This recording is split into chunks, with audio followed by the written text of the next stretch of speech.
Halloween and D&D, they just go together, don't they? They really do. Like peanut butter and jelly, but with more goblins and ghouls. Exactly. So when I decided I wanted to really get spooky with my next campaign, I knew exactly where to turn. Oh, yeah. These two articles from LitRPG reads, How to Make D&D Scary This Halloween, that's the first one, and Spine-Chilling Nights, Mastering the Art of D&D Halloween One-Shots. Oh, nice. I think I read that second one, yeah. Hmm. They're both about running one-shots, though, right? Yeah, but even if you're planning like a whole campaign, there's still a ton of great advice. Like one thing that both articles mention that I think is super important is atmosphere. Oh, for sure. Atmosphere it's everything when you're trying to build tension and, get those good scares. It's not just about the monsters and the traps. It's about creating an experience that really gets under your player's skin. Yeah. Like you can have the scariest monster in the world, but if the players are sitting in a brightly lit room eating pizza, it's just not going to have the same impact, Totally. One of the articles even suggested, like, going all out with it, Yeah. Dim the lights, light some candles, maybe even, like, get some spooky snacks. Ooh, I love that. Yeah.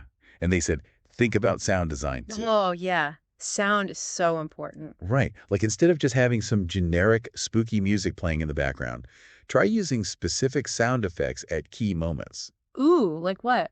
Okay, so imagine the party is exploring a creepy old crypt, right? And it's completely silent, except for the sound of their own breathing.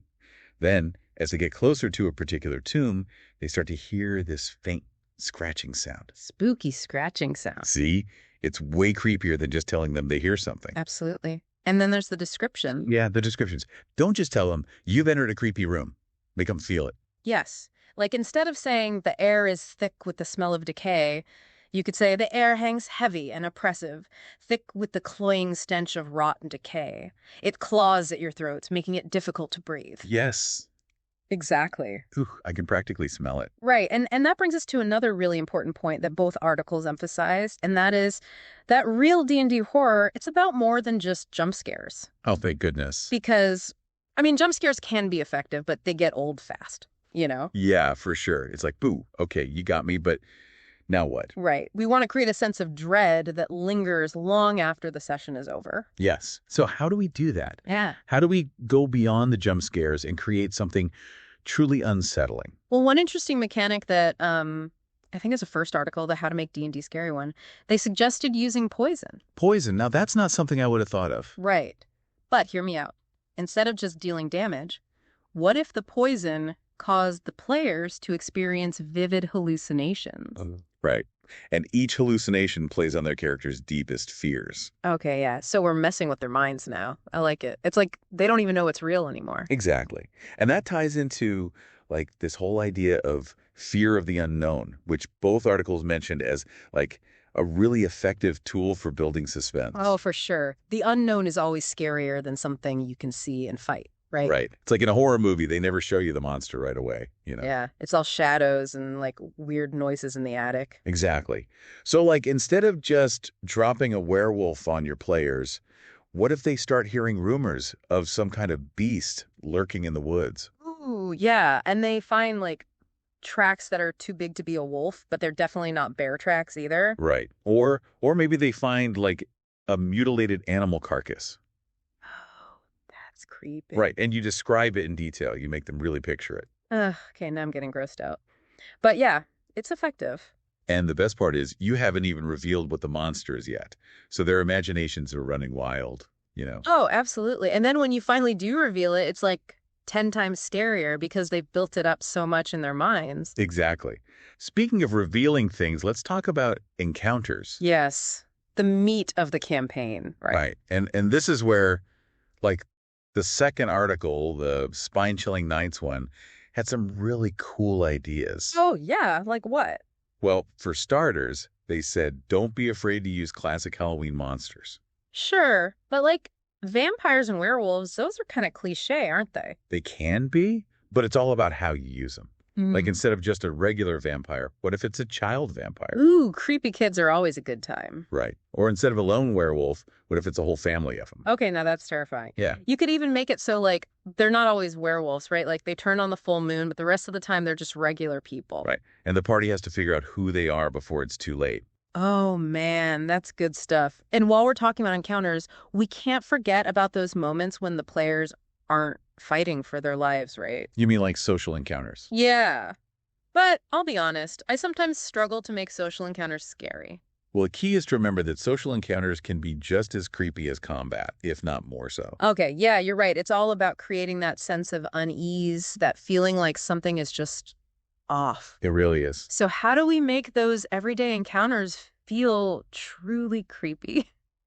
I'm all ears. Okay, so picture this, right? The party, they need information, so they head into town to talk to the locals. Makes sense. Classic D&D. But here's the thing. Instead of just answering the party's questions, the villagers, they respond with these, like, cryptic warnings and omens. Ooh, I like where this is going. Right. Or maybe they just get this, like, really unsettling feeling that they're being watched. Oh, that's creepy. Yeah, like every time they turn around, there's someone there, but then they blink and the person is gone. Oh, that's good. It's like they know something's wrong, but they can't quite put their finger on it.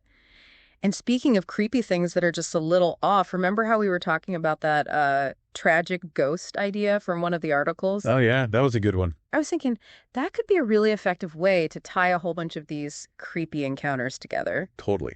Like maybe the ghosts, they're not trying to hurt anyone, but they keep appearing to the party, trying to warn them about something. Ooh.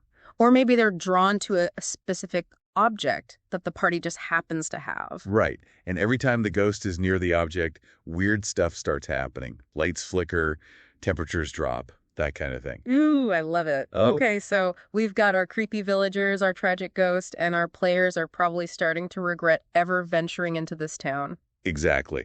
But we can't forget about the grand finale. Oh, right. The climax. Because we've taken our players on this terrifying journey, and now we need to give them a finale worthy of their bravery, right? Absolutely. We need to make it count. So how do we do that? How do we make sure our final encounter is truly epic and unforgettable? I mean, Spine Chilling Nights had a whole section on crafting epic finales, but it's a lot to unpack. It really is. But I think the biggest takeaway for me was like, don't be afraid to really raise the stakes. Okay, what do you mean by that? Like, think about what truly matters to your players' characters. Oh, you mean like, don't just make it about saving the world, make it personal. Exactly. Maybe it's the life of an NPC that they're really attached to, or maybe it's something that's super important to their backstory. Oh, that's a good one. Tying it back to their backstory always makes it hit harder. Right. And to really up the tension, you could even like put them on a time limit. Ooh, yeah, like a ticking clock. Classic horror movie trope, but it always works. Exactly. Maybe the ritual to summon the demon lord can only be stopped at the stroke of midnight. Or the magical barrier protecting the village is going to collapse in like 10 minutes. Ooh, now we're cooking. That's some high stakes D&D right there. But okay, so we've got the emotional stakes, we've got the time limit. What about the actual fight? I mean, I don't want to just throw another monster at them, you know? We've got to do something special for the grand finale. Oh, absolutely. And this is where, like all that stuff we were talking about earlier, with the atmosphere and the sound effects and the descriptions, it all comes together. Okay, so paint me a picture. What does this epic final showdown look like? Okay, so imagine this. The party, they finally confront the big bad, but it's not in some like generic dungeon room. Oh, of course not. What do we got? It's in this like crumbling cathedral. Ooh, creepy. Right. And there are these like huge stained glass windows depicting scenes of unimaginable horror. Okay, so we're talking full-on gothic horror vibe. Oh, yeah. And the whole place is lit by flickering candlelight. Ooh, spooky.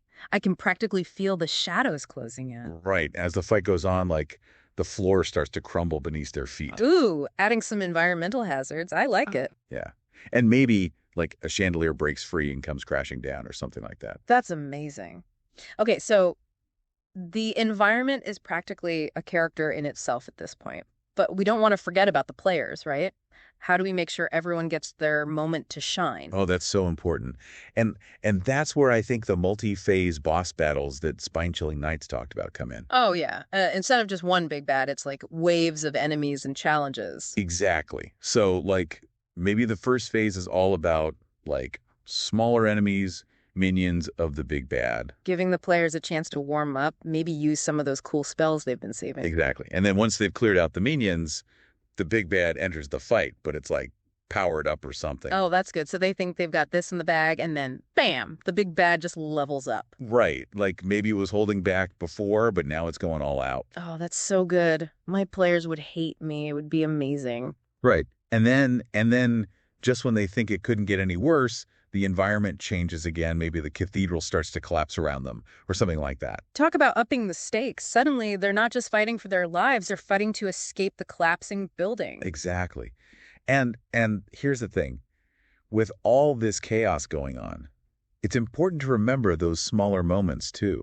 What do you mean? Like while the fighter is going toe-to-toe with the big bad, maybe the rogue needs to disarm a trap or something. Yeah, gotta give everyone a chance to be a hero. Exactly. Or maybe the cleric has to use their healing magic to save the wizard who just took a nasty hit. I love that. It's all about teamwork. And speaking of teamwork, I think we make a pretty great team ourselves, don't you think? Oh, for sure. We make a great team. I mean, we just spent the last hour talking about how to scare the bejeebers out of our players, and I, for one, am feeling pretty inspired. Me too. And hopefully everyone listening is feeling inspired too. To go forth and create some truly epic and terrifying D&D campaigns. Yes.